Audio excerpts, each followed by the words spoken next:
Hi students, आज की इस वीडियो लेक्चर में आप सबका वेलकम है। डियर स्टूडेंट्स, आज हम जो है डिस्कस करते हैं एडवर्ब और उसकी काइंड्स को। पिछली वीडियोस में हमने डिस्कस किया था एडवर्ब और का इंट्रोडक्शन क्या होता है, एडवर्ब का परिचय हम लोगों ने देखा था कि एडवर्ब किसे कहते हैं। आज उसी एडवर्ब्स की कितनी काइंड्स हैं, ये कितनी तरह के होते हैं, इस पर हम लोग डिस्कस कर लेते हैं। तो आइए एडवर्ब की जो काइंड्स हैं उस पर हम डिस्कस करते हैं। एडवर्ब को तीन कैटेगरी में बांट दिया गया है, सिंपल एडवर्ब, रिलेटिव एडवर्ब और इंट्रोगेटिव एडवर्ब। ठीक है, ये तीन तरह के हमारे एडवर्ब होते हैं, जिनमें से हम सिंपल एडवर्ब के तहत अगर आते हैं तो उसमें हमारा पहला पॉइंट होता है, यानी सिंपल एडवर्ब भी कई तरह की होती है, तो उसमें से पहला पॉइंट है adverb of time. Adverb of time किसे कहते हैं ये देखना हमारे लिए बहुत जरूरी है, यानी कौन से एडवर्ब को हम एडवर्ब ऑफ टाइम कहेंगे। तो वो एडवर्ब जिससे समय का डिनोशन होता है, यानी जिस एडवर्ब से हमें टाइम का बोध हो, टाइम को मतलब जानकारी मिले कि इससे टाइम का होना पाया जाता है, ये टाइम का वर्णन करते हैं, नरेट करते हैं, उसे ही हम एडवर्ब ऑफ टाइम कहेंगे। जैसे आप कहते हो अब, तब, पहले, बाद में, जल्दी, सवेरे, देरी में, कल, आज, इस तरह के जो वर्ड होते हैं इनसे क्या होता है, समय की जानकारी मिलती है। तो ये जब किसी सेंटेंस के अंदर ये आते हैं तो ये एडवर्ब ऑफ टाइम कहलाएंगे। एडवर्ब तो जितने हैं आपके पास, जितने यहाँ पे लिखे हुए हैं ये सब एडवर्ब हैं, लेकिन अगर उनको कैटेगराइज करें कि ये अगर आपसे पूछा जाए ये बताइए डेली अगर आपसे कहा गया या अर्ली कह दिया गया या लेट कह दिया गया, तो ये अर्ली या लेट ये कौन से एडवर्ब हैं, तो आप कहोगे क्योंकि इनसे हमें क्या मिलता है, टाइम का डिनोशन होता है, इसलिए हम इनको एडवर्ब ऑफ टाइम कहेंगे, ये समय को बताते हैं। ठीक है, तो जैसे आपके पास है now, then, before, since, ago, already, soon, early, late, today, status, tomorrow, after, कुछ जो इंपॉर्टेंट एडवर्ब ऑफ टाइम है ये आपके पास मेंशन है व्हाइट बोर्ड पर, आप इसको नोट कर लीजिएगा और इसको लर्न कर लीजिएगा। ये कहीं भी अगर आपको मिलते हैं किसी भी सेंटेंस के अंदर तो इन्हें आप एडवर्ब ऑफ टाइम कहोगे। ठीक है, जैसे कि अराइव्ड लेट, वो देरी से पहुंचा, ही स्टडीज डेली, वो रोज आना पड़ता है या प्रतिदिन पढ़ता है। तो देखिए डेली है या लेट है, ठीक है, वो देरी से पहुंचा, पहुंचने की भी पहुंचा तो कैसे पहुंचा, देरी से, तो देरी जो कहता है ये समय को बताता है। ठीक है, वो रोज आना ये समय को मेंशन करता है।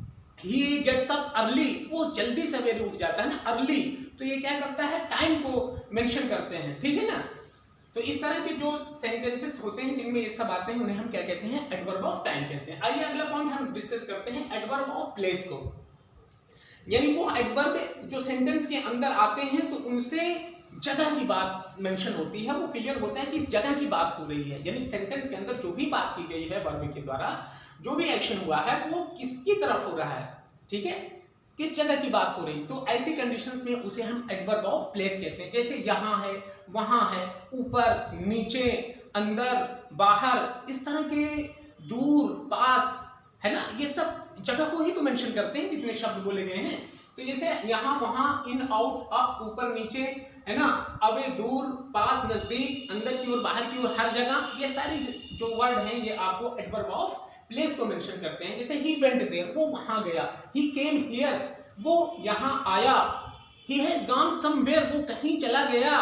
ठीक है, तो इस तरह से जो बात होती है तो उसे ही हम एडवर्ब ऑफ प्लेस कहते हैं। तो आपको जो है ये एडवर्ब ऑफ प्लेस के जो मुख्य adverb of place main word हैं उनको जो है मेंशन कर दिया गया है, इसको आपको नोट करना है और इसको लर्न कर लेना है। ठीक है, यानी ये कहीं भी आते हैं तो ये एडवर्ब ऑफ प्लेस होते हैं, ये इनसे किसी जगह की ही जानकारी, किसी जगह की तरफ ये इशारा करते हैं, इंडिकेट करते हैं। अगला हम पॉइंट देखते हैं एडवर्ब ऑफ नंबर या एडवर्ब ऑफ फ्रीक्वेंसी।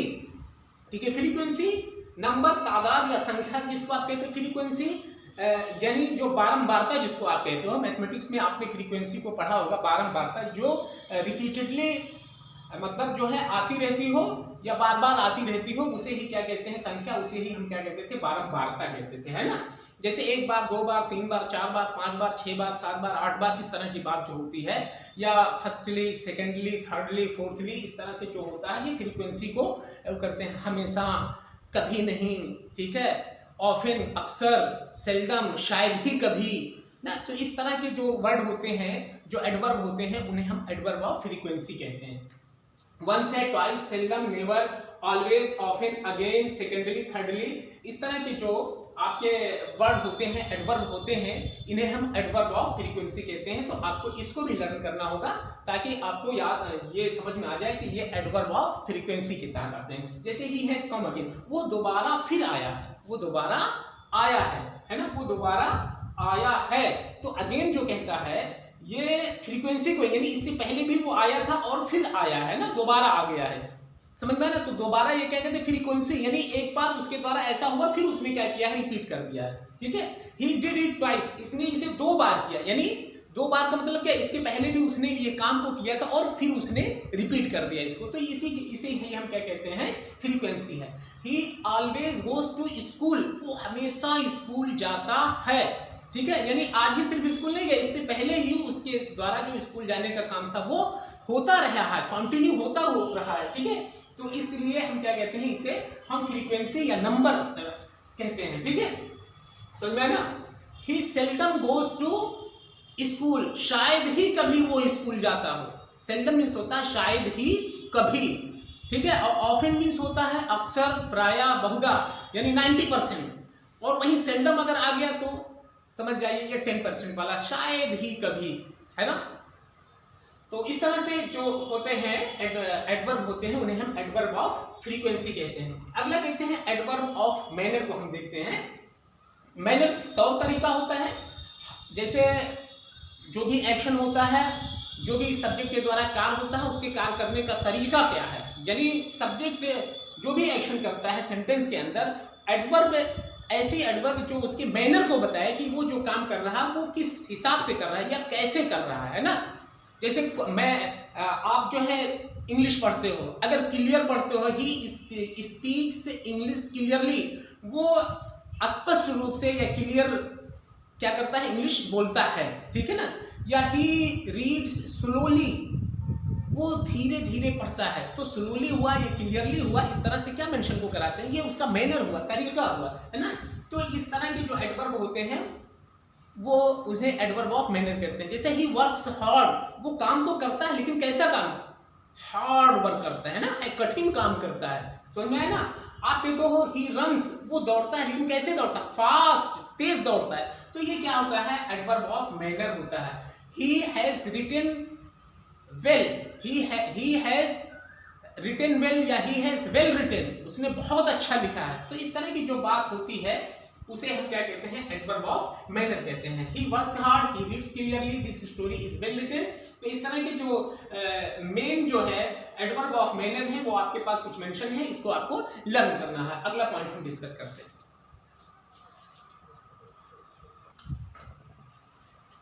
अगला पॉइंट हमारा है adverb of degree, adverb of quantity. Degree या क्वांटिटी, यानी जो सब्जेक्ट ने एक्शन किया है, जो भी बताया गया है सब्जेक्ट के द्वारा, जो भी एक्शन हुआ है उसके बारे में जो भी कहा जा रहा है, वो किस, उसने जो वर्क किया वो किस डिग्री तक किया, किस हद तक किया, किस मात्रा तक किया है, ठीक है ना।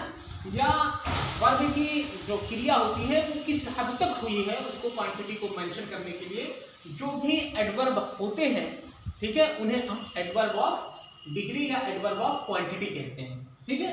जैसे यहाँ पे है ही इज क्वाइट रॉन्ग, वह बिल्कुल गलत है, यानी वो जो सब्जेक्ट जिसके बारे में कहा गया है वो उसके बारे में क्या कहा गया, वो गलत तो है लेकिन बिल्कुल गलत है, पूरी तरह से गलत है। तो क्वाइट जो हुआ वो क्या हुआ, ये हमारा एडवर्ब ऑफ डिग्री के तहत आया, ठीक है। अब अगर इसको आप पूछो, एडवर्ब ऑफ डिग्री को अगर आपको मतलब जो है क्लियर कराना हो तो आप यूँ कह सकते हो कितना, है ना, कितने करके अगर आप क्वेश्चन करो तो ये क्वांटिटी या डिग्री को मेंशन हो जाएगा। The night is very dark, रात बहुत अंधेरी है। तो रात कितनी अंधेरी है, आपने उसका जवाब दे दिया कि बहुत है। तो इस तरह से कितने नामक वर्ड को ऐड करने से हम एडवर्ब ऑफ डिग्री को प्राप्त कर लेते हैं, ठीक है। तो जैसे very much, too, quite, almost, little और little, rather, half, somewhat, partly, so, any, fully, enough, as, altogether, etcetera, ये जो है ये आपके द्वारा, ये जितने भी एडवर्ब हैं इनसे एडवर्ब ऑफ क्वांटिटी मेंशन होती है, यानी इनसे क्वांटिटी की बात होती है, ठीक है ना। तो ये आपको लर्न करना पड़ेगा, ठीक। आई एम सो ग्लैड, आपने कहा मैं बहुत खुश हूं, या ही इज टू केयरलेस, वो बहुत ज्यादा लापरवाह है। तो आप कहते हो वो कितना लापरवाह है, आपने कहा बहुत ज्यादा लापरवाह है।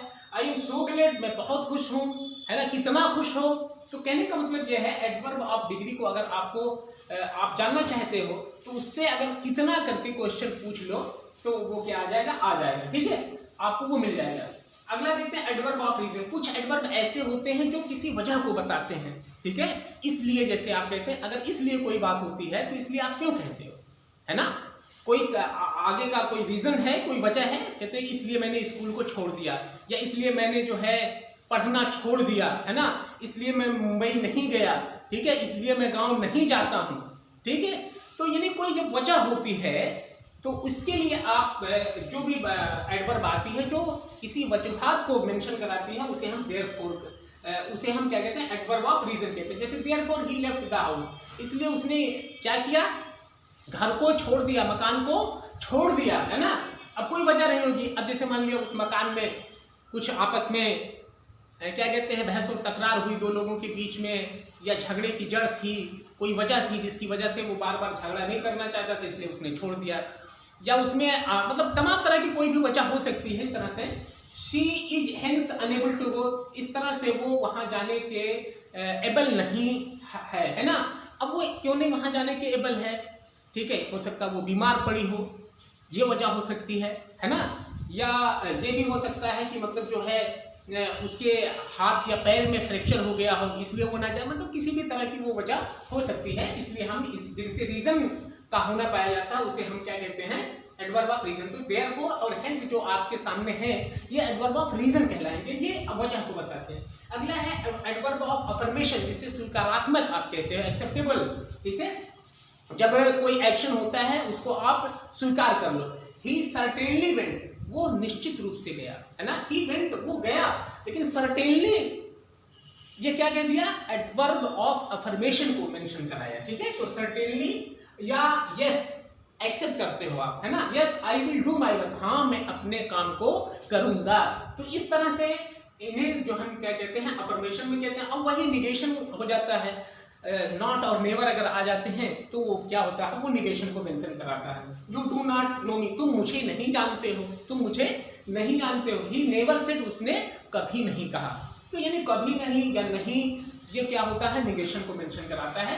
तो सिंपल एडवर्ब की जो कैटेगरीज थी इसको हमने डिस्कस कर लिया है, और मैं आप सबसे ये आशा करता हूं कि सिंपल एडवर्ब आपको पूरी तरह से अंडरस्टूड हो चुका होगा, है ना। तो अगर अंडरस्टूड हुआ है, क्लियर हुआ है, तो आप इसके नोट्स को रेडी रखिएगा, जिससे आपकी लर्निंग की जो कंसिस्टेंसी होती है वो मेंटेन्ड है। और नोट्स जो है ये हमारे लिए बहुत ही फायदेमंद और कारआमद होते हैं, क्योंकि जब हम चाहें, ठीक है, इनको रिपीट कर लेते हैं और कम समय में इनको देख सकते हैं। इसलिए आपको नोट्स बनाना होगा, और नोट्स बनाने से आप आसानी से इसको सीख लेते हो। इसलिए नोट्स बनाने से कभी आप लोग परहेज मत करिएगा, या आप अपनी तत्परता में इसको मेंटेन रखिए, ठीक है। और अगर ये वीडियो में आप सबसे ये कहता हूँ अगर अच्छा लगे हो तो इसको शेयर जरूर करिएगा, ताकि और सारे स्टूडेंट्स जो एडवर्ब की काइंड्स को अभी तक नहीं जानते हैं या मतलब जो है अंग्रेजी सीखने के बहुत ज़्यादा इच्छुक हैं, उनको भी ये वीडियो आप लोग पहुँचाइए। Thanks a lot.